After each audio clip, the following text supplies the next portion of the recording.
Si aliran cost ini dibagi menjadi 3. FIFO, first in first out. Yang kedua LIFO, last in first out. Dan yang ketiga weighted average. Untuk yang FIFO, first in first out atau MPKP, cost yang dibebankan pada bahan baku adalah cost pemerolehan paling awal. Jadi harga yang diakuisisi atau yang dipakai adalah harga yang pertama kali masuk, sesuai dengan namanya ya, first, jadi yang pertama. Kalau last in first out itu cost yang dibebankan pada bahan baku adalah cost pemerolehan paling akhir. Nah, untuk lebih jelasnya tentang apa itu FIFO, apa itu LIFO, dan apa itu weighted average, bisa dilihat di modulnya. Sebentar, saya lupa halamannya.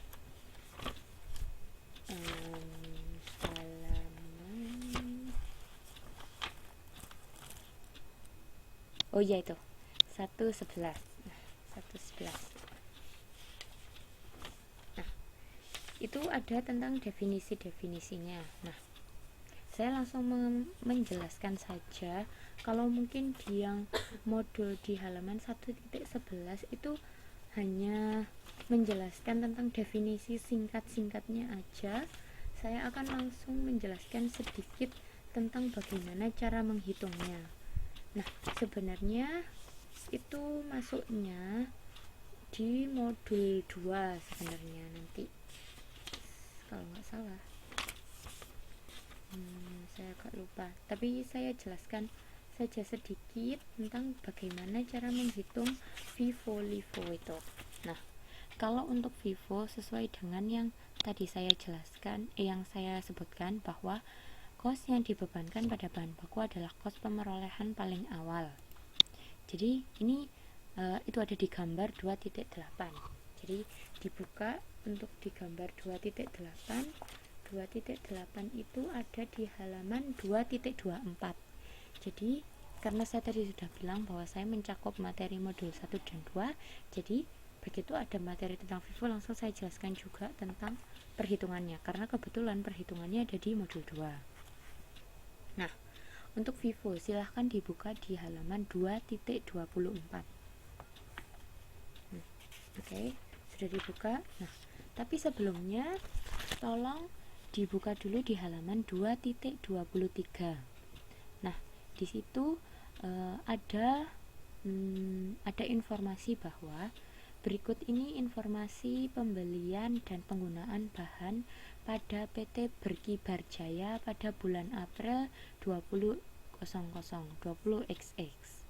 Ada April tanggal 1, saldonya ada 1000 unit dengan harga 20, masing-masing unit 20.000, tanggal 10 digunakan 500 unit, dan seterusnya hingga tanggal 30. Nah, ketika kita menggunakan metode yang berbeda, tadi kan ada 3 metode. Ketika kita menggunakan metode yang berbeda, maka hasil dari pencatatannya juga akan berbeda. Yang pertama FIFO. Di FIFO untuk informasi pertama pada tanggal 1 April, saldo 1000 unit, masing-masing 20.000. Sehingga ketika kita menggunakan FIFO, yang pertama kali ditulis di kolom tanggal yaitu sesuai dengan pencatatan tanggal 1-an, maka ditulis 1 April. Tuh. Kemudian karena kita di situ keterangannya tidak menerima apapun dan tidak mengeluarkan apapun, hanya ada keterangan saldo sebanyak 1000 unit, maka kita tulis kuantitasnya 1000 dengan harganya per unitnya 20.000. Nah, untuk jumlahnya hanya tinggal dikalikan saja. Jadi 1000 dikali dengan 20.000 adalah 20 juta. Oke, itu untuk yang tanggal 1. Kemudian ada keterangan berikutnya, tanggal 10 April digunakan 500 unit. Berarti langkah pertama kita tuliskan dulu tanggal 10 di kolom tanggal 10 April. Kemudian di situ keterangannya adalah digunakan. Berarti kalau kita menggunakan, kita adalah mengeluarkan, maka ditulis di bagian kolom dikeluarkan, yang diterima dikosongkan saja. Karena di situ digunakan 500, maka ditulis 500, kuantitasnya 500. Dan di situ sesuai dengan esensi dari FIFO, itu adalah yang pertama kali, kan first in first out, berarti yang pertama kali masuk itu adalah yang pertama kali dikeluarkan. Sehingga karena tadi kita punya 1000 digunakan 500, maka sisanya adalah 500. Di kolom saldo kuantitas menjadi 500. Harganya sama 20.000 dan kolom jumlah tinggal dikalikan saja, 500 dikali 20.000 jadi ada 10 juta. Oke. Kemudian untuk yang ketiga, dibeli 1000 unit seharga 24.000. Kita tulis dulu di tanggal 15. Tanggal 15, dan karena di situ keterangannya dibeli, maka ketika kita membeli, kita adalah menerima. Kita menerima bahan baku. Karena ini esensinya kita membeli bahan. Jadi ketika kita membeli bahan baku, maka kita menerima tambahan bahan baku. Sehingga kita harus menulis kuantitas 1000, karena disitu keterangannya dibeli 1000 unit dengan harga 24.000. Jadi disitu jumlahnya 24 juta. Nah, bagaimana dengan kolom saldo? Kita harus menuliskannya, karena tadi ada barang sebanyak 1000 unit di tanggal 1 April dan digunakan 500 unit pada tanggal 10, maka di tanggal 15 masih ada sisa sebesar 500 unit kan, 500 unit dengan harga 20.000. Nah, kemudian beli lagi di tanggal 15 sebanyak 1000 unit, jadi di saldo ditulis 500 dan 1000 dengan harga yang tentu berbeda. Yang tadi pertama harganya 500 harganya 20.000, sedangkan yang kedua harganya 24.000. Maka jumlahnya adalah tinggal dijumlah saja, 500 kali 20.000 10 juta, dan 1000 kali 24.000 harganya 24 juta. Dan totalnya adalah 34 juta. Oke, sampai sini masih mudah kan? Masih bisa difahami kan?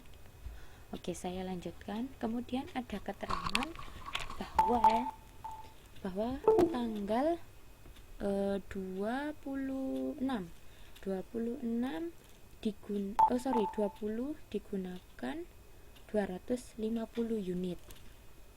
Nah, di tanggal 20 kita menggunakan 250 unit. Nah, kan saya tadi sudah bilang bahwa kalau digunakan maka masuknya itu di bagian dikeluarkan. Nah, dikeluarkan 250 unit. Kembali lagi, kata dasarnya FIFO adalah first in first out, yang pertama kali masuk, yang pertama kali dikeluarkan. Sehingga kan kita tadi pertama kali punya bahan bakunya yang harganya 20.000, kemudian baru beli lagi, kok setelah beli harga bahan bakunya naik jadi 24.000 gitu kan. Nah, karena ini menggunakan metode FIFO, maka ketika diminta 250 pada tanggal 20 April dan kita punya bahan baku yang harganya 20.000 dan 24.000, maka yang harus dikeluarkan dulu adalah yang barang lama. Barang lama kan harganya 20.000, maka itu harus dikeluarkan lebih dahulu, karena kan takutnya karena bahan bakunya dibeli lebih dulu bisa saja expirednya lebih dulu. Nah, makanya bahan itu dihabiskan dulu. Makanya bahan yang harganya 20.000 dikeluarkan dulu. Nah, 250 dikali 20.000 adalah 5 juta. Kemudian di kolom saldo kita harus melakukan penyesuaian. Yang tadi masih punya 500 biji dengan harga 20.000, sudah berkurang 250, maka sisanya adalah 250. Sisa 200 bahan 250 dengan harga 20.000 dan bahan dengan harga 24.000 jumlahnya 1000. Nah, maka harus kita tulis dua-duanya dan kemudian dijumlahkan di kolom yang sini. Oke. Lagi di tanggal 26 digunakan 500 unit. Sekali lagi kalau dikeluarkan ditulisnya di kolom dikeluarkan. Jadi kalau